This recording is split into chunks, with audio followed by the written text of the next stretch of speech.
Winter in Montana, 1882. Snow fell thick as a curtain, swallowing the frozen tracks. No train would be coming. At the far end of the platform, Lydia Hayes sat hunched on a bench, clutching a worn cloth bag that had been thinned by time. Her small hands were stiff, nails blue with cold. Each breath rose in a faint white plume, fragile as if it might vanish into the air itself. She was only 18. A black girl, slight and hollow-eyed beneath a threadbare shawl. Days of rattling across the east on hard seats had carried her here with a single hope, that a man would step forward to claim her, to offer her a roof, a place she could call her own. But when the coach door opened, the man only looked her over once from head to toe, lips curling with disdain. Too young, too common. With that, he turned away, leaving Lydia alone in the snow, a stranger in a strange town. On the bench across, a few men had been watching her, their voices slurred with whiskey. "That girl's got nowhere to go. She'll freeze dead before morning." One of them laughed, low and ugly, the sound steeped in liquor.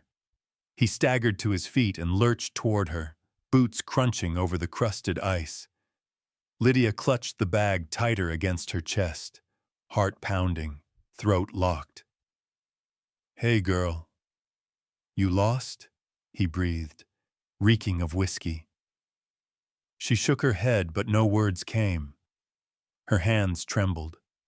For a moment she felt the cold and filth would swallow her whole. "Leave her be." The voice came from behind the drunk, low and steady. The man froze. Lydia lifted her eyes. A broad figure stood there, hat and shoulders dusted in snow. His face was rough-hewn, beard shadowing a jaw weathered by years in the wind. In his arms lay a small child, bundled tight in a wool scarf. Malcolm Boone, widower, a man who kept to himself on the outskirts of town. The steel in his gaze drove the drunk back to his seat with a muttered curse. The others fell silent. Only the wind carried through the station, stripping the stench of whiskey from the air. Malcolm stepped closer. Lydia sat motionless, breath unsteady, eyes wide. He said nothing more. He simply stripped off his heavy coat and set it around her shoulders. The weight of it, warm and solid, pressed back the winter wind. "No one should sit in the snow like this," he said, his voice low, rasped like embers in a dying fire. Before she could answer, he shifted the child in his arms and, without hesitation, set the little girl in Lydia's lap. "Hold her. She's warm." Startled, Lydia stiffened, but the small body leaned into her chest, breath soft and hot against the thin fabric of her dress. She looked down, and the child, Ruth Boone, looked back with clear, unblinking eyes, not crying, not afraid, just watching. And then, in a whisper light as snow itself, "Warm." The word was small, but it cracked something inside Lydia's chest. Her lashes fluttered, her hands closed around the child, as if afraid that letting go would steal away the last warmth she might ever know. Malcolm watched them both. For an instant his eyes softened, though his face held firm. He tugged the coat closer around her shoulders, gave a short nod. "Come on." And in that moment, as snow dusted her tangled curls and Ruth's gaze clung to her face, Lydia Hayes knew her life had turned onto a road she had never imagined. The sleigh ground to a halt on the frozen crust. Lydia lifted her head, breath rising faint and white. Ruth slept against her chest, small arms clinging to the coat's folds. Before them, Boone Ranch came into view, not a grand estate, just a low log cabin under a roof heavy with snow, a thin thread of smoke drifting steady from the chimney. To Lydia, the sight was nothing less than a promise. There was fire inside, warmth inside, and perhaps a place where she might belong. Malcolm climbed down first, swung open the door. His steps were firm, needing no backward glance, yet Lydia knew she was meant to follow. She carried Ruth in her arms, stumbled across the porch boards after him. When the door opened, heat rushed out and stung her eyes. After so many days on the road, at last she stepped into a house, even if it wasn't hers. The cabin was plain to the point of ache. A rough-hewn table pressed against the wall, lonely chairs set about it. The hearth burned red, but shadows still claimed the corners. On a shelf lay chipped cooking pots, blankets folded sharp but worn thin. No woman's touch, no echo of family, only neatness and a chill that lingered. Lydia paused at the threshold, feeling she had crossed into a domain where a man asked nothing from anyone but himself. Malcolm laid Ruth down on the small bed in the main room, tucking the blanket firm. The child stirred, fat hand clutching at the edge of the quilt, as if searching for her mother. Lydia watched, her throat tightening. She didn't know whether to step closer or turn away. "In here." His voice rasped from the hallway. He had opened a narrow door. Lydia followed, finding a cramped space, walls lined with feed sacks, a cot with a threadbare cover. Not fine, but it meant she wouldn't be sleeping in the snow. She nodded, no thanks spoken. Malcolm answered with a single nod of his own, then shut the door. His boots faded down the hall, leaving her alone. She sat on the cot, pulling the blanket high. Her fingers clutched the coat he had draped around her. The wool held the scent of pine pitch, warm and rough, and her eyes pricked hot. That night, she couldn't sleep. Each time she drifted off, she drew the coat tighter, as though afraid it would vanish. Morning brought strange sounds. Lydia cracked the door, stepping softly into the hall. The cabin stood brighter in the pale sun streaming through the window. The kitchen was small, the table bare. On a chair, Ruth sat swinging her legs, hands busy with a slice of bread smeared with red jam. Her little coat hung damp over the backrest, still wet from the snow. Lydia stood watching, then moved without thinking. She found a basin, poured warm water from the kettle, dampened a cloth, and gently wiped the child's sticky hands. Ruth didn't resist, only stared with wide eyes. That gaze gave Lydia pause, yet it drew a faint, hesitant smile to her lips. She turned next to the hearth, gathered the tiny sweaters that hung drying and folded them one by one. Her hands shook, clumsy in the task, but she pressed each crease with a kind of reverence. To her, those small garments were proof of something she had never known. The shape of a family. The door banged open. Cold swept in. Malcolm entered from the barn, shoulders dusted white, boots thudding on the floorboards. He halted in the doorway. Before him, Ruth with a soft laugh, and Lydia, curls unruly, head bent as she folded the child's clothes with hands thin but careful. His eyes lingered longer than he meant. For a fleeting moment he saw what he thought forever gone. A house alive not only with fire, but with presence. He swallowed, set his hat on the table, and came inside. Lydia looked up and caught his gaze. She startled, lowered her eyes, bent again over the pile. Malcolm turned away, poured coffee, said nothing. Yet something in the room had shifted. When Ruth finished her meal, Lydia cleared the dishes, her hands trembling still, but her eyes steady. Malcolm watched, half ready to stop her, but let it be. He drank in silence, letting her quiet presence stretch across walls that had long been empty. Later, as Lydia returned to her small room, she heard his boots cross the porch again, heading toward the barn. Ruth stayed behind, drawing circles with a finger on the table, eyes flicking now and then toward Lydia. She spoke no word, but in that look Lydia felt the edge of belonging. No full claim, not yet family, but not wholly an outsider either. She shut her door and leaned against it, unease stirring. Was this only a shelter? A pause in the road? Or could it be something that endured? Her hand found the coat once more. The warmth from last night still clung there. For the first time in many days, a fragile spark lit in her chest. Perhaps she would not have to wander anymore. That morning Lydia rose earlier than usual. The fire still glowed faintly from the night before, wood popping in the quiet kitchen.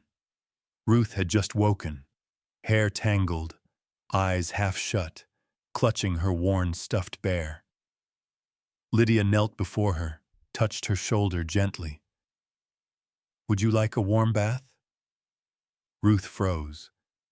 Since her mother's passing, no one had bathed her but Malcolm, and he did it rough, pouring cold water quickly.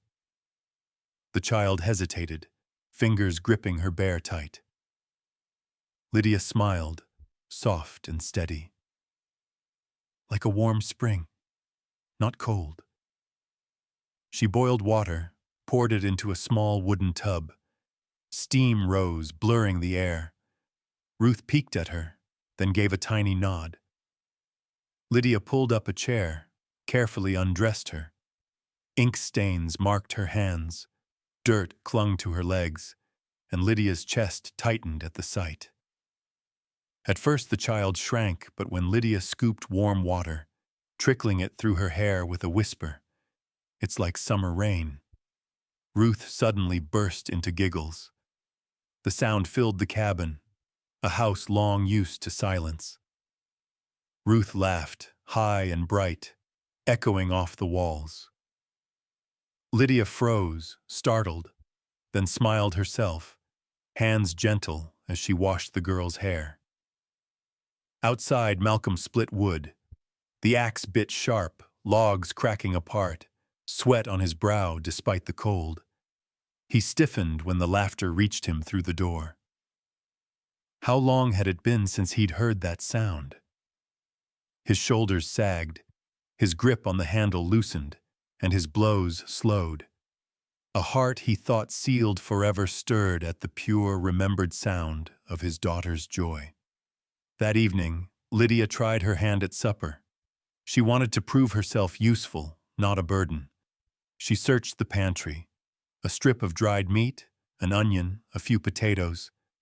Vaguely recalling a recipe her mother once made, she lit the fire and dropped the meat into the pot. But the flame was too strong, and she forgot the water. When Malcolm stepped in, smoke rolled thick, meat blackened in the iron pot. His voice cut cold. "You trying to burn this place down?" Lydia flinched, eyes wide. The words hit like a blade. I only wanted to cook for you both. If you don't know, don't guess." The words struck like ice.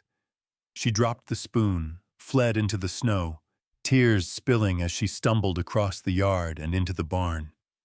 The air stank of hay and horse sweat, but at least no eyes followed her there. She sank to the straw, hugging her knees, sobbing.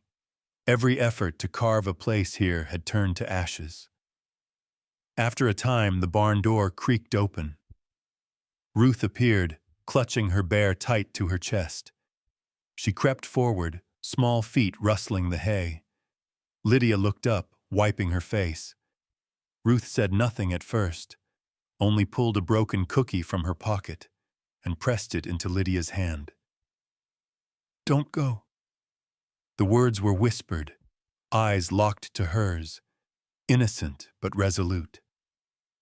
Then the child wrapped her arms around Lydia's neck, the smell of her hair clean and sweet. Lydia trembled, holding her back, tears falling again, this time because she was wanted. Ruth returned to the cabin, cheeks flushed, and faced her father. "Papa, you say sorry. You made her cry." Malcolm halted, staring down. He wasn't used to being challenged, least of all by a child of 5, but the look in her eyes robbed him of any defense. For the first time he realized not only Lydia had been wounded, his daughter had felt it too. That night Lydia stayed in the barn, exhaustion pulling her into sleep on the straw. Malcolm came later, meaning to offer some clumsy apology. But what he found stopped him still. The frail girl curled in the hay, clutching the broken cookie in her hand, tear-streaked face now calm under the shaft of moonlight. Without a word, he bent down and lifted her. She stirred, startled awake, cheeks burning at finding herself in his arms. "Put me down. I can walk." Her voice trembled, but Malcolm didn't slow. His stride was firm across the snow, straight back into the cabin. Lydia pressed her face into his chest, heart racing. He laid her on the small bed, drew the blanket over her. For a long moment he stood, eyes resting on her tear-stained face. "I spoke too harsh. I'm sorry." Lydia stared, caught off guard, then turned her face aside, pulse quick and loud in her ears. Silence filled the room, broken only by the awkward rhythm of their breathing. Malcolm gave a slight nod and turned away. As the door closed behind him, Lydia's eyes followed the broad shoulders swallowed in shadow. She clutched the blanket tighter, cheeks flushed. Embarrassed, yet deep within, something had shifted. The first day Lydia rode with Malcolm into town. The sun was sharp, though snow still lined the roadside. They sat in the sleigh, Ruth wedged between, her small hands gripping her father's coat. Lydia leaned slightly aside, fingers holding the frayed hem of her old dress. She tried to sit straight, eyes lowered, heart hammering as the line of wooden buildings rose ahead. Hooves struck the frozen ground like drumbeats, announcing their arrival into the world of watching eyes. Just as she feared, Saddle Creek met her with a chill colder than any winter wind. The blacksmiths out front stopped talking, eyes following each turn of the sleigh. At the general store, women weighing sugar paused, their gazes fixed on the black girl riding beside Malcolm Boone. A dry laugh rang behind her, followed by a voice pitched to reach her ears. "Mail order misfit!" Another voice chimed in, mocking. "Used goods, most likely." Heat rushed to Lydia's cheeks, not shame but a muted ache. She bit back tears, bowing her head. In front of the bakery, a woman held her young son's hand. When Lydia passed, the boy lifted his palm in greeting. His mother yanked him back, eyes sharp as if warding off some contagion. Lydia bit her lip until it bled. She said nothing. Malcolm's face hardened beside her, hands clenched on the reins until his knuckles whitened. He spoke no word, did not look her way, only urged the horse faster. When they cleared the town, Lydia lifted her head, drew a long breath. The sting still clung to her chest, but she forced the tears down. She had grown too used to being looked down upon to grant her tormentors the victory of seeing her weep. In the days that followed, she rarely left the ranch. Instead, she worked. washing clothes, mending table linens, scrubbing dishes. Slowly her touch left its mark everywhere. Kitchen tidy, Ruth's blankets sun-sweet, a cloth spread across the table. The ranch became more than wood walls and shadows. It breathed now with the presence of a woman. Malcolm gave no praise. But one evening, as Lydia cleared the table, he set before her a bowl of hot soup. No words, no lingering glance. Yet it was enough to make her sit still, hand tightening around the spoon. Ruth noticed first.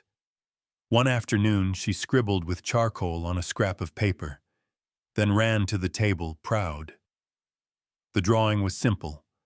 3 figures, one tall, one small-haired, and a little girl between, linked together by a lopsided red heart. She pointed them out in turn. Me. Papa. Mama. Lydia froze. Her chest caught. Malcolm frowned, staring at the sketch, lips pressed thin. He said nothing, only slid the paper aside. Ruth pouted. Lydia bent her head, hiding the faintest smile. Deep inside, a small light flickered, weak but enough to guide a weary heart.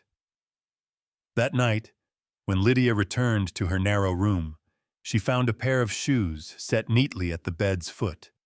Not new, but cleaned, laces replaced, soles patched with thick cloth. Clipped to the toe was a scrap of paper. The words scrawled plain but firm. A sturdy pair of shoes will carry you to where you belong. She sat down, lifted them into her hands.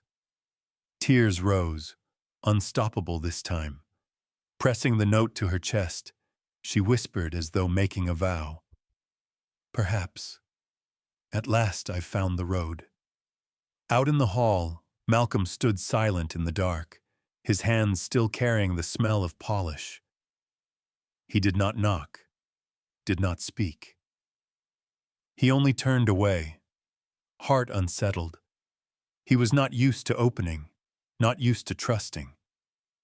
Yet in his daughter's eyes, and in the young woman's presence, he began to see what he had long believed gone. A home. Late in the day, Malcolm took Lydia and Ruth into town for a few supplies. The main road lay under a thin sheet of ice, the sleigh runners screeching beneath the early moon. Outside the feed store, a man stumbled out, face flushed with drink, laughter cutting through the cold. "Malcolm Boone!" he bellowed, slapping Malcolm's shoulder, his eyes sliding to Lydia standing silent. "So when's the wedding, Boone? Gonna turn that girl into a nanny for hire?" The roar of laughter from his friends struck like a blade. Lydia froze, every word carving itself into her chest. Her face burned hot while the rest of her body chilled. She lowered her head, clutching her small bag close, pretending not to hear. Malcolm gave no reply, only pulled Ruth nearer and walked on. But his silence pierced Lydia sharper than the mockery. That night, after the cabin had gone dark, Lydia sat alone in her small room. She laid out her thin bag on the bed, folded her few belongings inside, a worn dress, a handkerchief, the shoes Malcolm had given her. Her trembling fingers brushed the scrap of paper she still kept tucked away. The ranch had given her warmth, but the stairs in town, and Malcolm's silence, reminded her she was still an outsider. Tears slid soundless. She tied the bag, pulled on her cloak, and slipped into the night. The wind howled, snow slashing her face.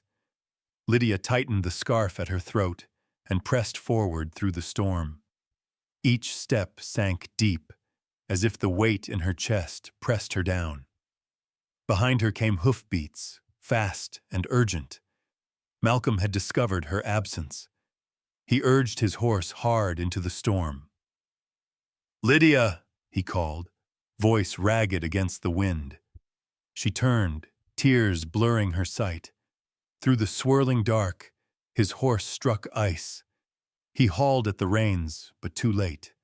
The animal slipped, and Malcolm crashed to the ground, a cry torn from him.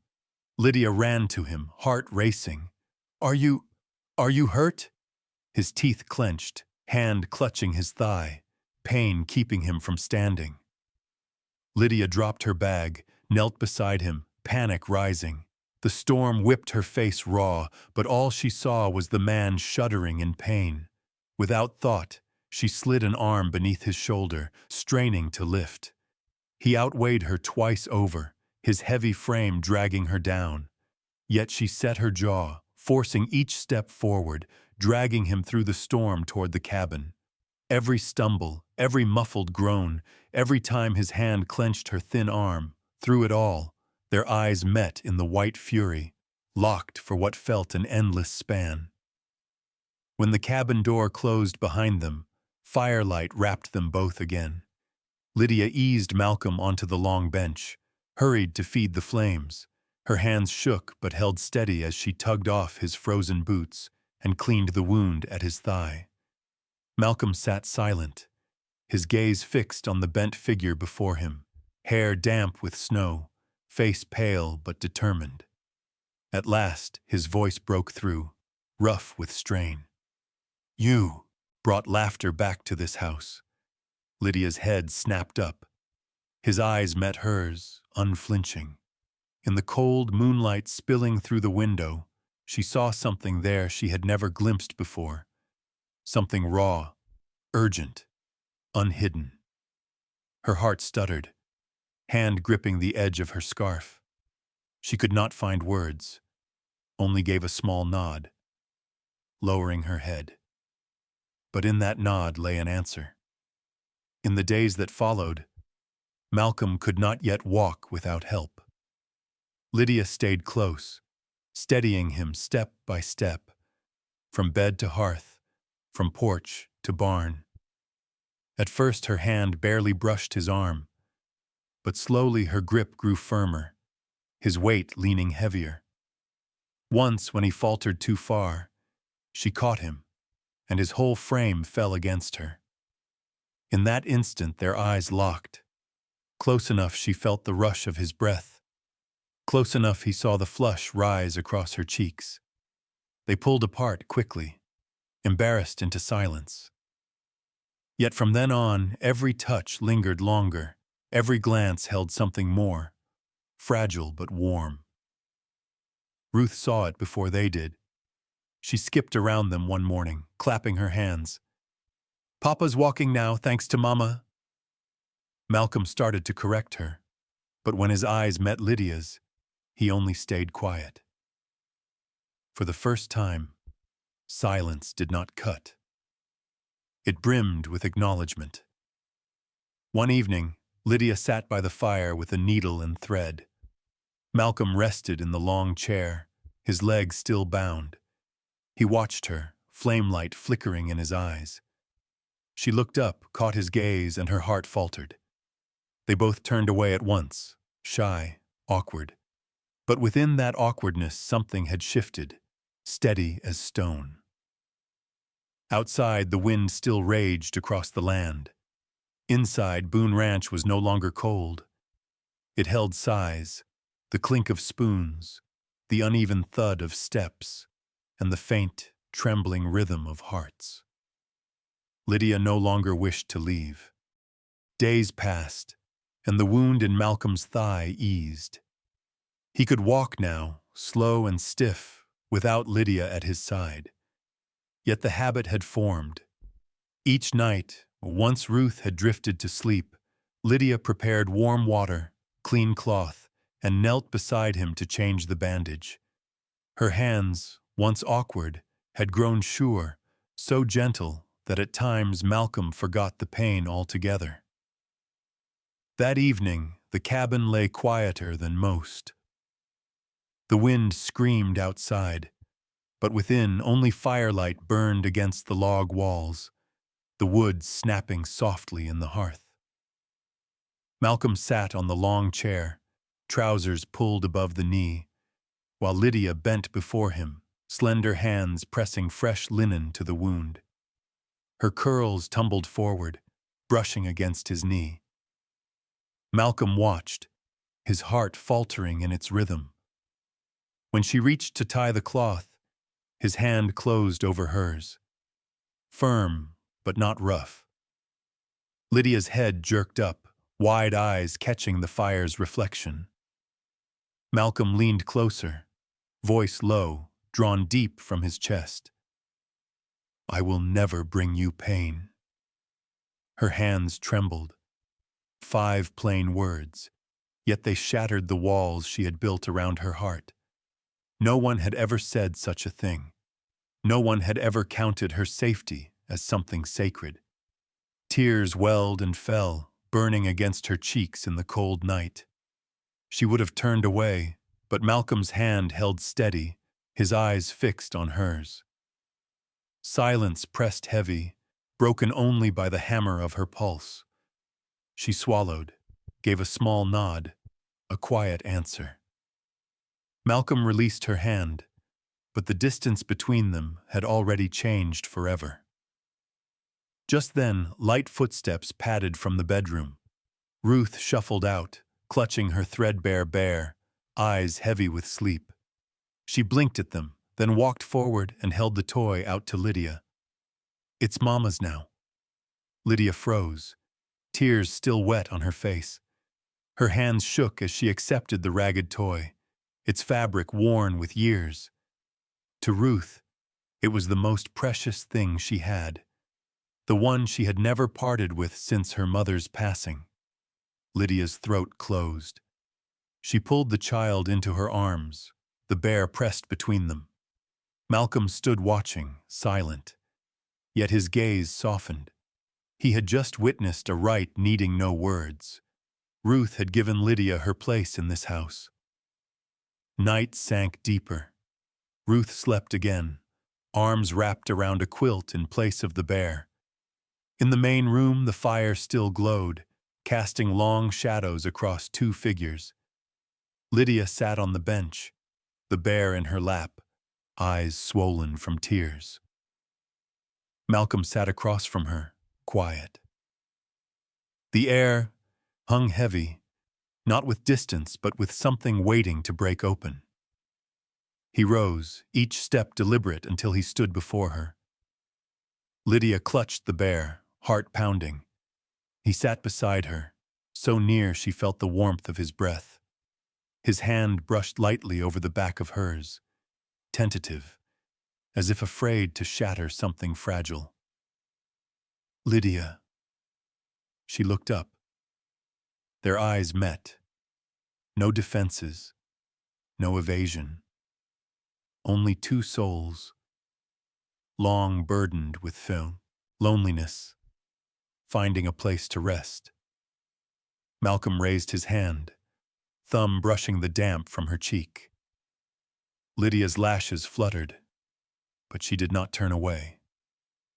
The moment drew them together. Their first kiss was slow, hesitant, as though rushing might break the spell.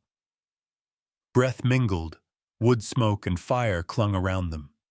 No blaze of passion, no fevered claim. Only 2 people, once left behind, now choosing each other. Malcolm folded her into his chest, arms solid yet tender. Lydia leaned in fully, letting tears flow free. For the first time she wept not from pain, but because she was loved as a woman, wholly and truly. That night, they belonged to one another. In the glow of the fire, not hurried, not desperate, but in a simple declaration. Lydia was no longer cast aside, no longer the bride abandoned. She was seen, she was chosen, she was kept. And when sleep finally claimed her in Malcolm's arms, the old bear slipped to the floor. In the flicker of flame, their shadows formed 3 together, for the first time a family whole.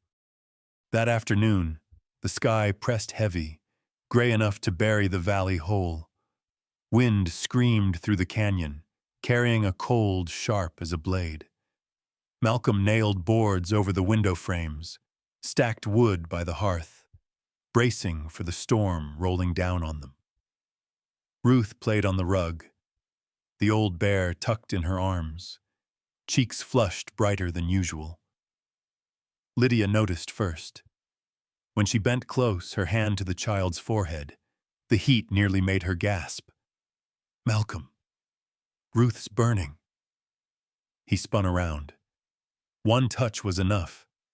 The fever burned through her daughter's small frame. His usual calm vanished. He strode the room like a caged animal, fists clenching, eyes wide with panic. "I have to reach Dr. Rigsby." "You can't!" Lydia cut him off. "Look at that wind. The road's already gone. You wouldn't get across the ice river alive." Malcolm froze. He had faced wolves, braved winters that near broke him, but never had he felt as helpless as now. His lips moved, words failing, as he stared at his daughter gasping in Lydia's arms. "Then, what do we do?" Lydia clutched Ruth tighter, dragged more blankets close, stoked the fire high. Her voice trembled but held steady. "I'll stay here with her. We keep her warm, wipe her sweat, give her water, a sip at a time, and pray. Pray the fever breaks." Night came heavy. The blizzard howled, slamming fists of snow against the walls. Inside, the fire roared, but no heat could drive away the fear that filled the room. Lydia sat in the rocker, Ruth wrapped against her chest. She pressed warm cloths to the girl's brow, wrung them out, laid them again, tireless. At times Ruth whimpered, lashes trembling. Lydia bent close, whispering old lullabies her mother once sang. Words she had never shared with another. For the first time in her life, she prayed not for herself, not for deliverance. Every breath, every tear, every plea was poured into the fragile life blazing in her arms. Malcolm stood at the kitchen's edge, staring. He paced like a beast cornered, calloused hands twisted until the skin split. Sometimes he left to fetch more wood, to swing the axe, if only to escape the sight of his own helplessness. Yet each time he returned, Lydia was still there, hair tangled, eyes hollow with weariness, but hands steady, voice quivering yet unbroken. Near midnight, the fever climbed higher. Ruth shivered in delirium, sweat pouring, breath ragged. Lydia was near collapse, eyes raw, hands shaking too much to wring another cloth. Malcolm stepped forward, ready to take her place, but Lydia shook her head, clutching the child. "Let me. She needs me." 4 words, nothing more, but they stopped him cold. "She needs me." No one had spoken such words of Ruth since the day her mother died. He sat down opposite, watching long and hard, as if for the first time believing that Lydia had not entered this house out of pity, but out of love. Outside, the storm shrieked, the valley drowned in white.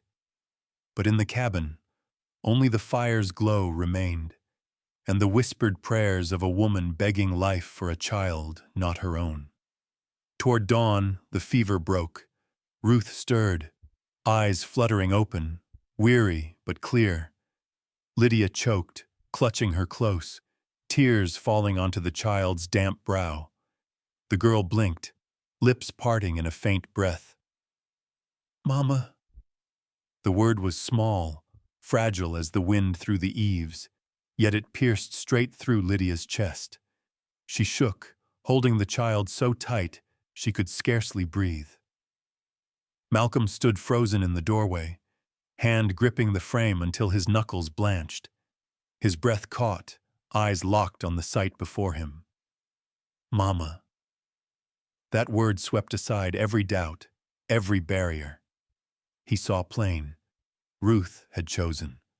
And Lydia had become part of this family. By the time morning light bled through the mountains, snow still lay thick, but the storm had quieted. Inside the cabin, Ruth slept peacefully in Lydia's arms, breath steady. Lydia sat hollow-eyed, a weary smile flickering on her lips. Malcolm stepped forward and sat beside her. He said nothing, only set his broad hand gently on her shoulder. The touch was firm, wordless, like a vow.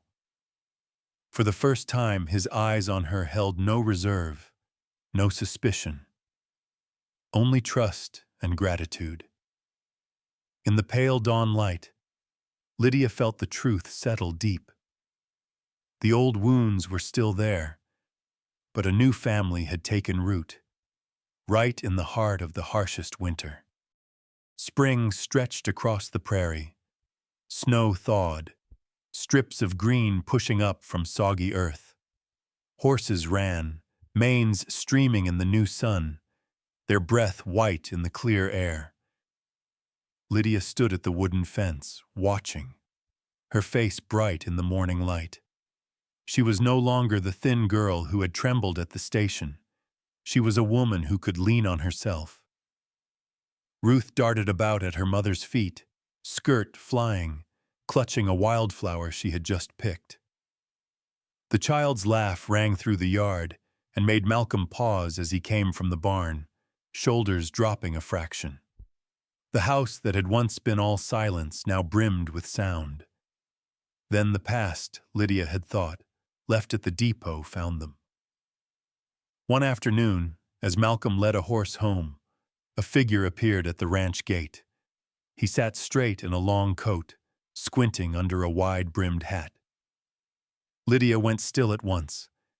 It was the man who had left her on the platform, the same man who had sneered, "Too young, too common," and turned away. He dismounted and walked up, a smug smile on his face. "I looked everywhere. Now I know where you've been hiding." Lydia stepped back, her chest weighty. "What do you want here?" "To take you back," he said, blunt. "I thought it over. Maybe you're not so bad. Marry me and you'll have a roof, food, clothes. If not, you'll go back to servant work. You owe me. You don't get to choose." The words fell like a chain meant to bind her again. Lydia trembled, then flared with fury. "I don't owe you anything. You left me like damaged goods. I won't go back." The man hesitated, then spat. "You think Boone'll keep you forever? You're a burden. He'll toss you out soon enough." A dry click of metal answered. Malcolm stepped forward from the porch, his shotgun steady in his hands. His eyes were steel. His voice was low and heavy. "She belongs to me. No man has any right to touch her, least of all scum like you." The man's color drained when he saw the black barrel. He backed off, snarling, spat on the ground, and managed a forced laugh.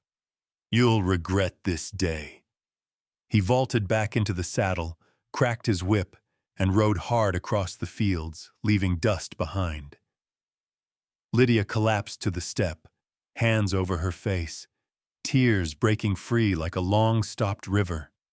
All the shame, fear, and the memory of being abandoned rushed back at once.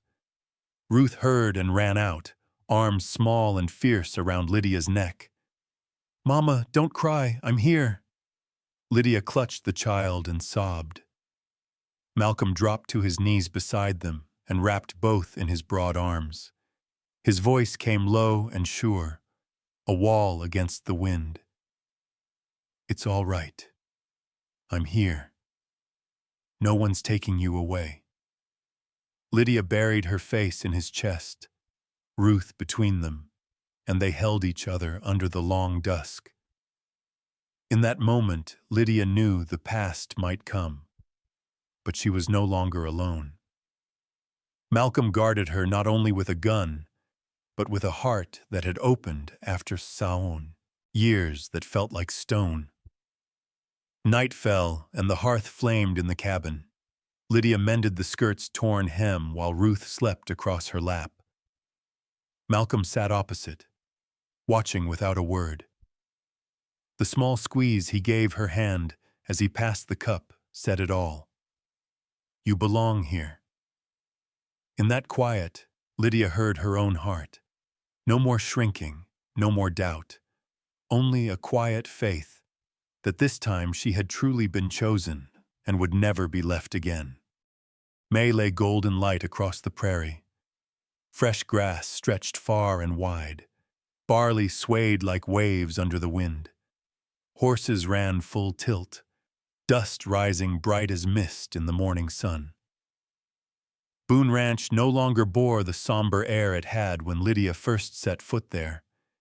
Now it pulsed with Ruth's laughter, the smell of fresh bread, and the steady presence of a black woman moving through every room. The gossip about Lydia had once spread through Saddle Creek. Mail-order misfit, cast off. But time turned whispers into something else. One morning, Mrs. Whitaker, the blacksmith's wife, came to the ranch, coughing deep, hand pressed to her chest.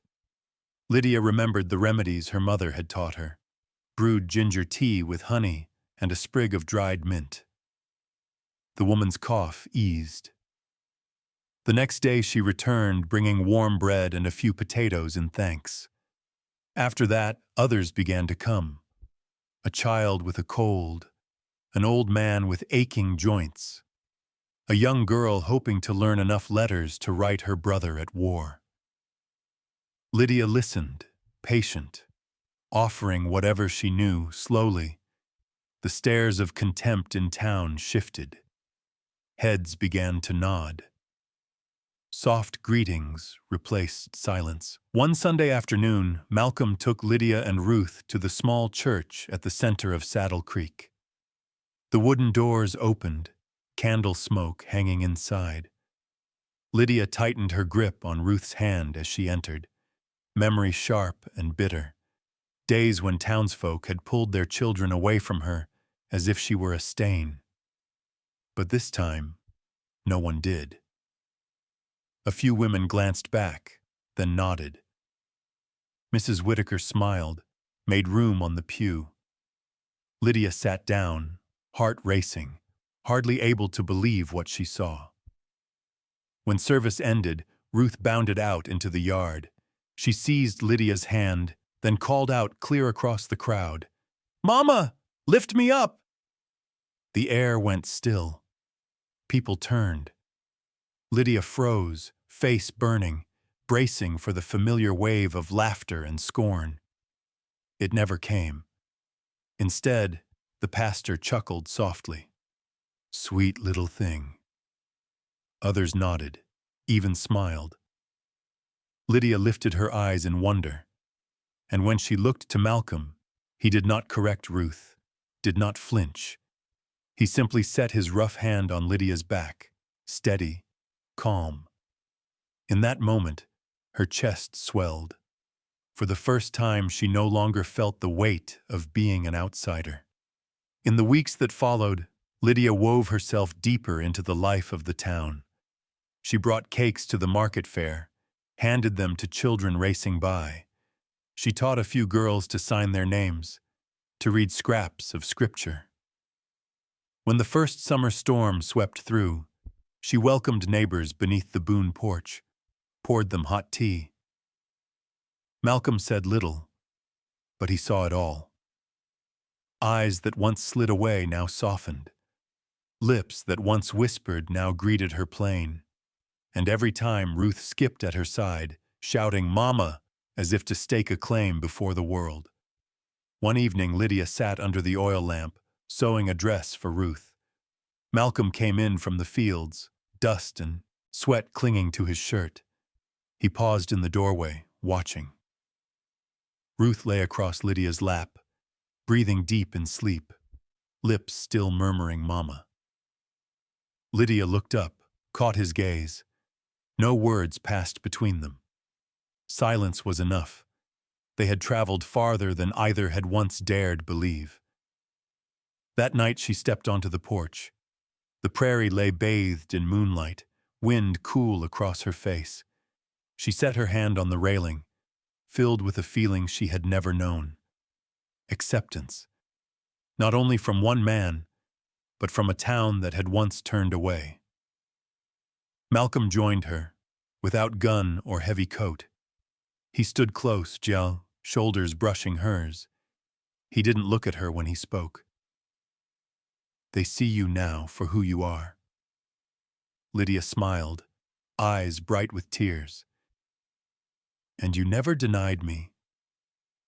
Malcolm turned, his large hand folding over hers. Moonlight washed them both, bearing witness to a vow unspoken. They had become a true family, before their own hearts and before the town's watching eyes.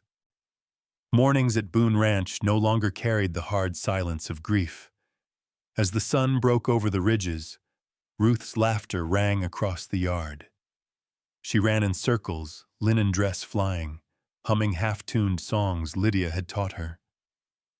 The childish voice, mixing with the crow of roosters and the thud of laundry on the washboard, turned a house once smothered by mourning into a true home.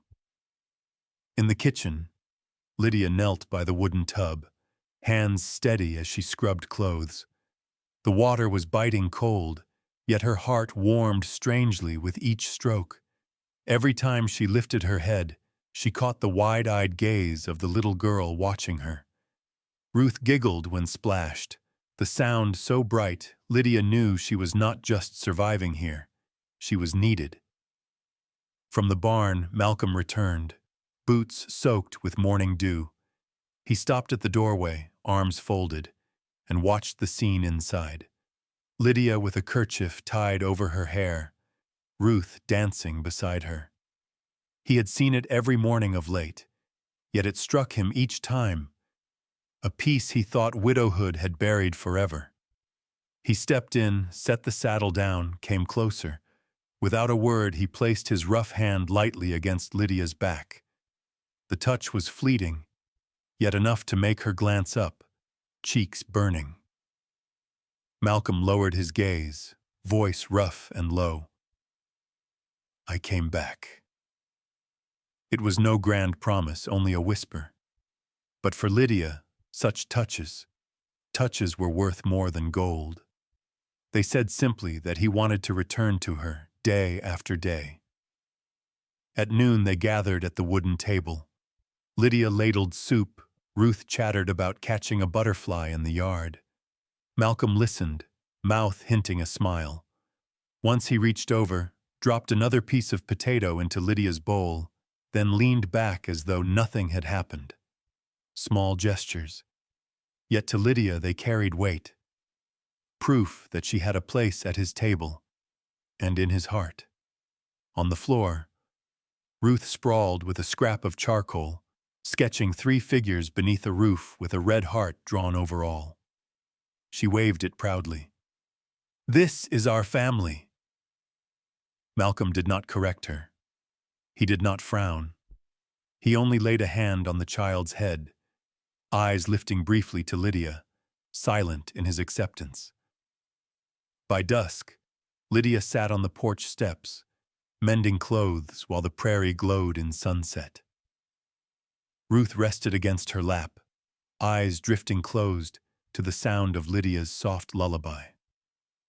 Songs once buried in memory rose again, not for her own comfort, but as a sign she belonged here. Malcolm walked in from the fields, shoulders dusted, face darkened by sun. He halted for a moment, staring at the picture before him. 2 shadows cast long across the boards, fused into the orange of evening. Something deep stirred in him, tender and unspoken. He stepped closer, hand settling gently on her shoulder. She glanced up, caught his eyes, then bent quickly over her sewing to hide her smile. Words were unnecessary. The silence in this house had become their language. That night, Ruth slept soundly in her small bed. Lydia banked the fire, drew the blanket higher, and turned. Malcolm sat at the table, still turning a small knife he had been sharpening. When she passed, he held out a wooden box, plain and unpolished. For you. Inside lay a simple comb, carved by hand, rough but careful. Lydia froze, fingers trembling as she touched it. Why? Why would you make this? Malcolm shrugged, eyes lowered. Saw you using your hands to smooth your hair. Thought this might be easier. Her eyes filled. No one had ever noticed such a small thing about her. She pressed the comb to her chest, whispering, voice breaking. Thank you. Malcolm rose, came near, set his broad hand against her cheek. Lydia looked up, heart racing, eyes locked with his in the lamplight.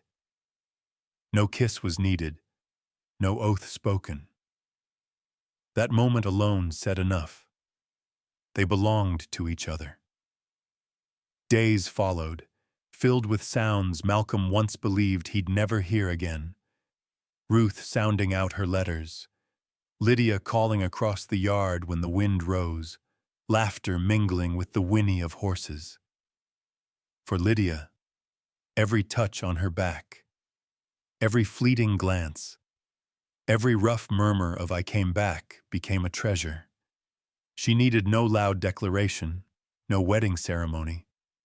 A family had already taken root here, in the warmth of the fire, in the rhythm of laundry, in the quiet weight of his hand on her shoulder, and in the clear voice of Ruth calling her mama. Lydia knew at last she was no longer lost. She had found her home, and a love as steady as the Montana earth itself. That afternoon, Montana wore a coat of gold. The setting sun spread its light across the prairie, turning young grass into a sea of fire. Boone Ranch stood quiet in the glow, the porch casting long shadows on the boards. Lydia had just finished the wash, hanging each piece on the line, listening to the wind carry the warm scent of grass. Malcolm stood by the fence, eyes fixed on the field. He had come back from the barn, clothes still smelling of dry hay, but his mind was restless. For days he had carried thoughts he had never spoken. Each night he watched Lydia by the fire, Ruth curled against her, and his chest grew heavy, as though words long unsaid pressed against his ribs. He walked toward the porch, boots striking steady on the wood. Lydia looked up, startled at the fire in his eyes. Malcolm did not circle around his meaning.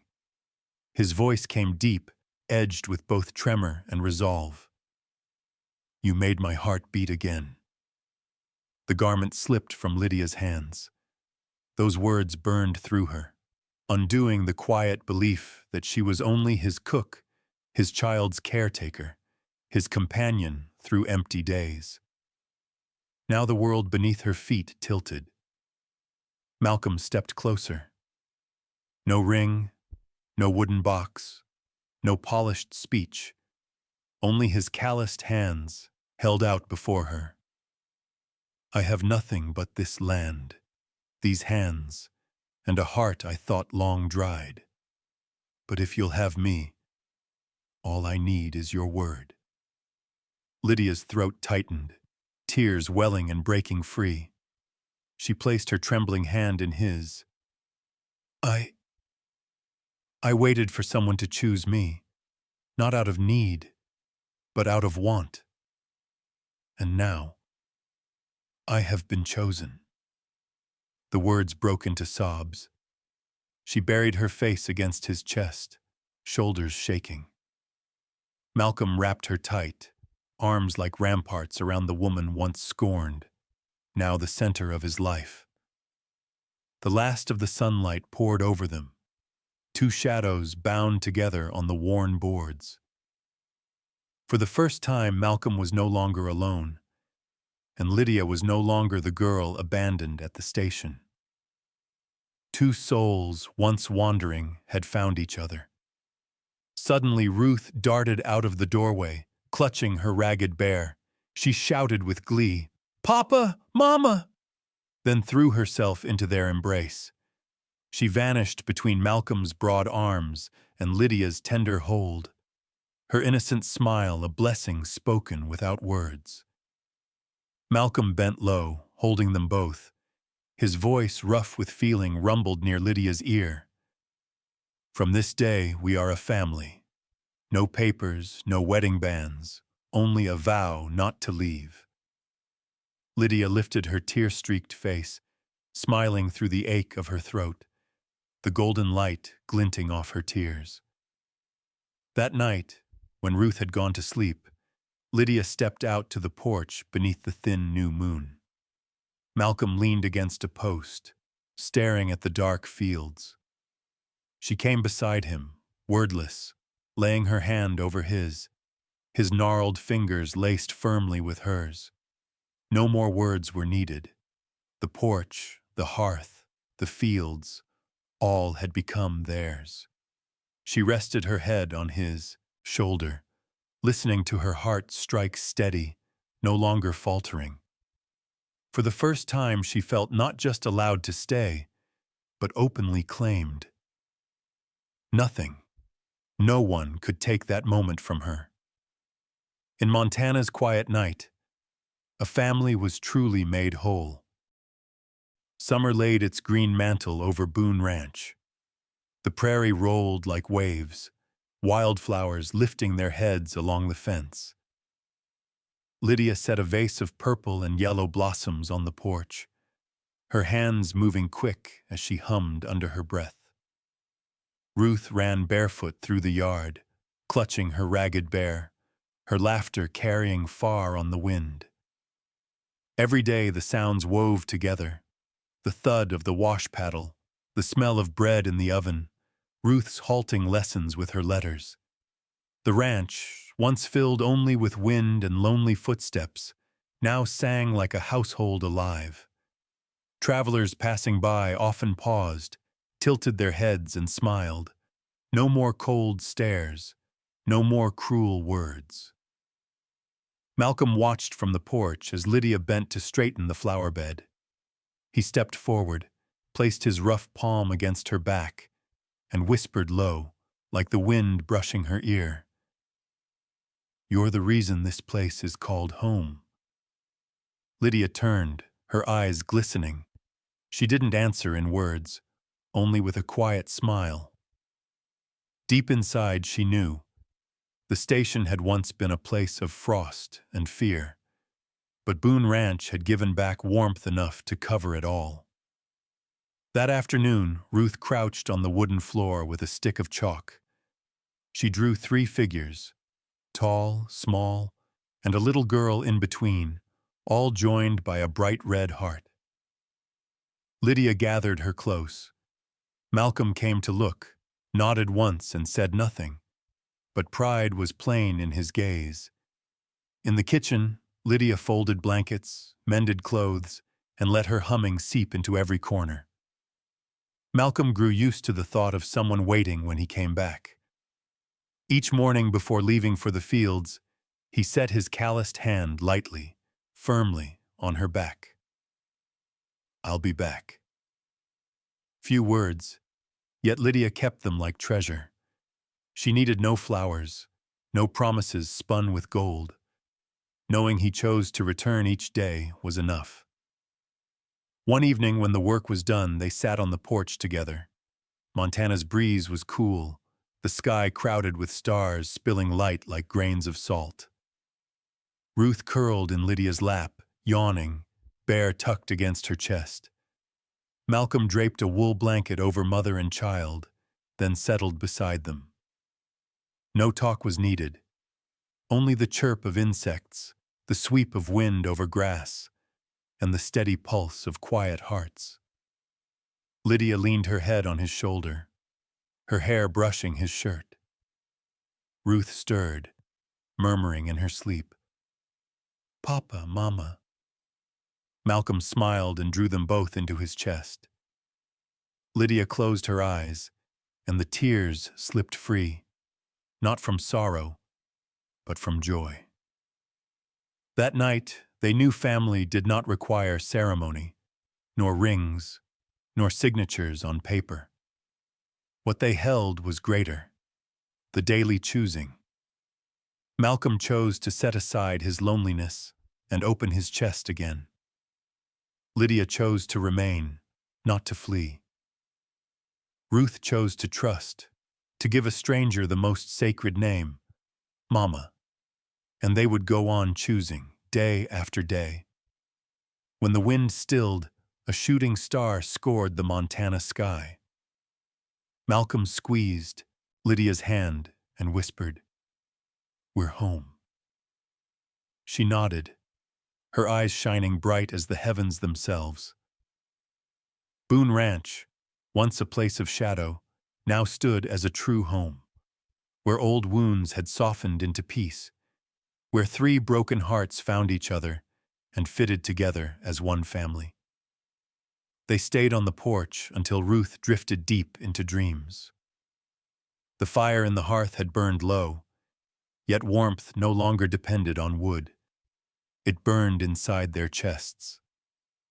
Perhaps, after all the storms, what remains is not the scar nor the loss, but the home one chooses. Lydia had once been abandoned at a frozen station.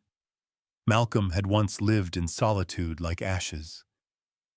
Ruth had once carried silence where her mother's voice should have been. Yet here they were, bound by no ring, no proclamation, only by gestures small, glances soft, and a whispered vow. "I'll be back." That is what makes a house a home, not timber nor stone, but the love people choose to lay upon one another each day. Boone Ranch, once bleak and empty, had become a hearth, where a child's laughter rang, where a woman once rejected now stood at the center of affection, and where a man once hardened by grief had found the courage to open his heart again. And perhaps you, who have lived through many seasons, see yourself in this tale. Perhaps you have known what it is to be left behind, to be scorned, to believe there would be no second chance. Or perhaps you've learned a truth plain as day. Happiness is never late. It comes in a hand pressed lightly to your back, in a sudden mama, in a grip that holds tight beneath a sky full of stars. If this story has touched you, share with us which moment stirred you most. Was it when Lydia was wrapped in a coat against the winter night? When Ruth's laughter broke loose in the washtub? Or when Malcolm offered his scarred hands in place of a ring? We would be honored to hear your truth, for it is your voices that keep the fire of these Wild West love stories burning bright. Don't forget to press like if warmth reached your heart, and subscribe to join us on the trail ahead. Leave a comment. Tell us of a memory, a person, or a moment when you knew this is home. For in the end, love is not the grand gesture. It is the daily choosing. And I believe every heart, though once broken, can still find its true home.